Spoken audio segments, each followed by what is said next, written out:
Assalamualaikum warahmatullahi wabarakatuh. Perkenalkan, nama saya Iga Mawarni, NIM 181300009. Yang terhormat kepada Bapak Apoteker Burhanuddin Gumai MM selaku penguji ke-1. Yang terhormat Bapak Sabda Wahab SPAM MHK selaku penguji kedua. Yang terhormat Bapak Irman Idrus SPAM MK selaku penguji ketiga. Baiklah, saya akan mempresentasikan proposal karya tulis ilmiah saya yang berjudul Studi Daya Dukung Tenaga Kefarmasian Terhadap Nilai Akreditasi Puskesmas Cintamani.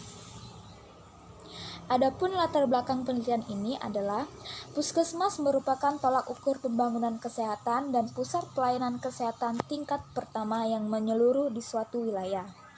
Untuk dapat melaksanakan pelayanan kesehatan, terdapat berbagai profesi tenaga kesehatan di puskesmas yang melaksanakan tugas dan tanggung jawabnya sesuai aturan undang-undang yang berlaku.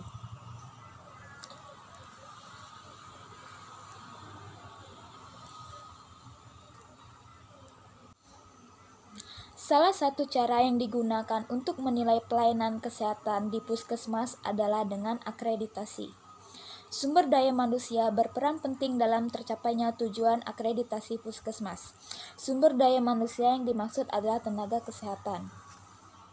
Berdasarkan latar belakang tersebut, maka rumusan masalah dalam penelitian ini adalah bagaimanakah daya dukung tenaga kefarmasian terhadap nilai akreditasi Puskesmas Cintamanis dan adakah peran tenaga kefarmasian terhadap nilai akreditasi Puskesmas Cintamanis. Adapun tujuan penelitian ini, tujuan umumnya untuk mengetahui daya dukung dan peran tenaga kefarmasian terhadap nilai akreditasi Puskesmas Cintamanis. Tujuan khususnya untuk mengetahui bagaimanakah daya dukung tenaga kefarmasian terhadap nilai akreditasi Puskesmas Cintamanis dan untuk mengetahui adakah peran tenaga kefarmasian terhadap nilai akreditasi Puskesmas Cintamanis.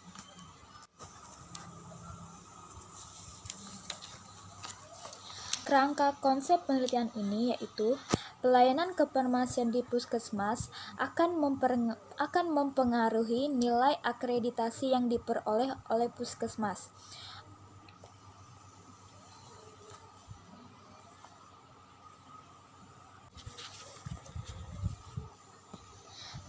Adapun kerangka teori dalam penelitian ini yaitu berdasarkan Undang-Undang Dasar Negara Republik Indonesia tahun 1945, pasal 28H ayat 1 yang berbunyi, setiap orang berhak hidup sejahtera lahir dan batin, bertempat tinggal dan mendapatkan lingkungan hidup yang sehat, serta berhak memperoleh pelayanan kesehatan. Ketentuan dalam Undang-Undang Dasar Negara Republik Indonesia tahun 1945 tersebut kemudian dilaksanakan dengan Undang-Undang Nomor 36 Tahun 2009 tentang Kesehatan dan Undang-Undang Nomor 36 Tahun 2014 tentang Tenaga Kesehatan. Dari Undang-Undang Nomor 36 Tahun 2009 tentang Kesehatan, kemudian dilaksanakannya Peraturan Menteri Kesehatan Republik Indonesia Nomor 43 Tahun 2019 tentang Pusat Kesehatan Masyarakat atau Puskesmas, lalu Peraturan Menteri Kesehatan Nomor 74 Tahun 2016 tentang Standar Pelayanan Kefarmasian di Puskesmas, kemudian Peraturan Menteri Kesehatan Nomor 46 Tahun 2015 tentang Akreditasi Puskesmas. Peraturan Menteri Kesehatan Nomor 46 Tahun 2015 berkaitan dengan tenaga kesehatan. Peraturan Menteri Kesehatan Nomor 74 Tahun 2016 terdapat peran tenaga kefarmasian di dalamnya. Dari kerangka teori tersebut muncul hipotesis penelitian yaitu ada daya dukung tenaga kefarmasian terhadap nilai akreditasi Puskesmas Cintamanis, tidak ada daya dukung tenaga kefarmasian terhadap nilai akreditasi Puskesmas Cintamanis, ada peran tenaga kefarmasian terhadap nilai akreditasi Puskesmas Cintamanis, dan tidak ada peran tenaga kefarmasian terhadap nilai akreditasi Puskesmas Cintamanis. Adapun skema kerja dalam penelitian ini yaitu Surat pengantar izin penelitian dan izin pengambilan data dari Fakultas Farmasi Prodi Diploma 3 Farmasi Universitas Kader Bangsa Palembang akan diserahkan ke Puskesmas Cinta Manis. Setelah diserahkan, maka akan menjelaskan maksud dan tujuan penelitian yang akan dilakukan di Puskesmas Cinta Manis beserta rencana penelitian yang akan dilakukan. Setelah diberi izin untuk melakukan penelitian di Puskesmas Cinta Manis, maka saya akan mengajukan permohonan menjadi informan penelitian kepada informan penelitian yang sudah saya tentukan. Setelah disetujui oleh informan penelitian tersebut, maka selanjutnya akan dilakukan proses wawancara terhadap informan penelitian.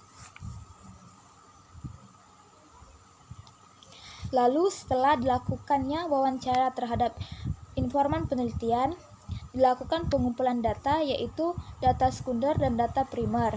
Setelah dilakukan pengumpulan data, maka akan dilakukan pengolahan data dari hasil wawancara.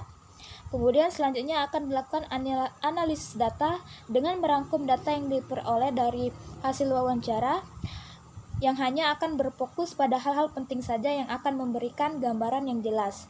Selanjutnya akan diuraikan dalam bentuk narasi dan dilakukan pembahasan. Dari pembahasan tersebut kemudian dapat ditarik menjadi kesimpulan.